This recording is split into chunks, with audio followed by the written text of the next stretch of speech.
Salut auditrice, auditeur, c'est ma fête ce 23 avril. Sinon, c'est vendredi, et Georges vous régale d'un peu de poésie.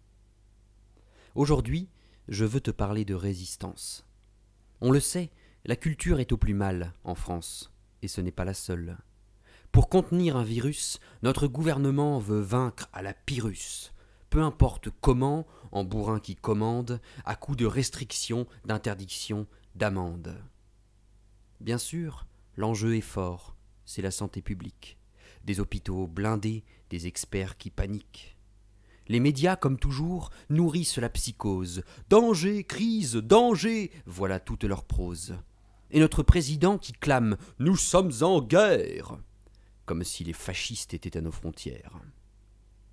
Mais non, c'est un virus, prédateur naturel, organisme vivant qu'il faut traiter comme tel. Éviter l'escalade, parler avec prudence, nous tenir informés avec intelligence, laisser la médecine travailler peu à peu, protéger sans briser, autant que faire se peut.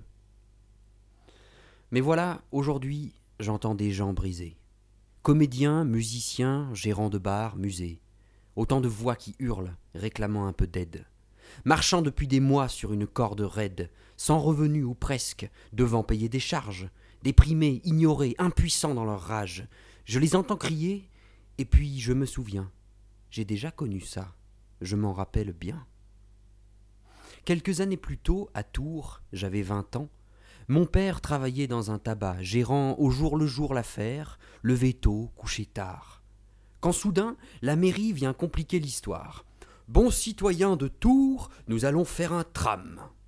Il casse tout, chaussée, place de parking et bam, plus d'accès au commerce, chiffre d'affaires qui chute, mon père dévasté qui s'agite, qui lutte, puis d'autres commerçants bientôt qui le rejoignent, tous écrivent des lettres, écrasés dans la poigne d'un maire qui s'en fout, qui pense à sa carrière.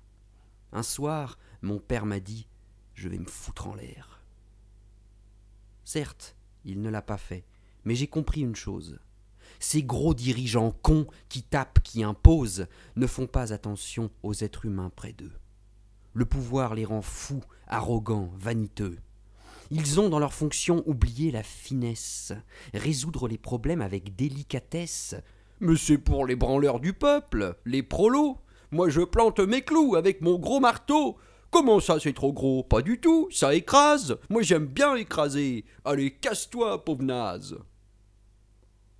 Alors oui, auditrice, auditeur, résistance.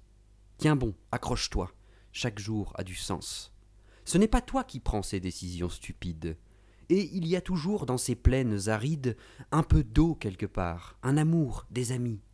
Viens sur la place Gralin, à Nantes, aujourd'hui.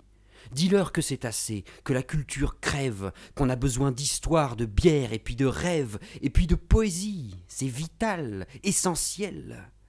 Ils ont de gros fusils, mais nous avons des ailes.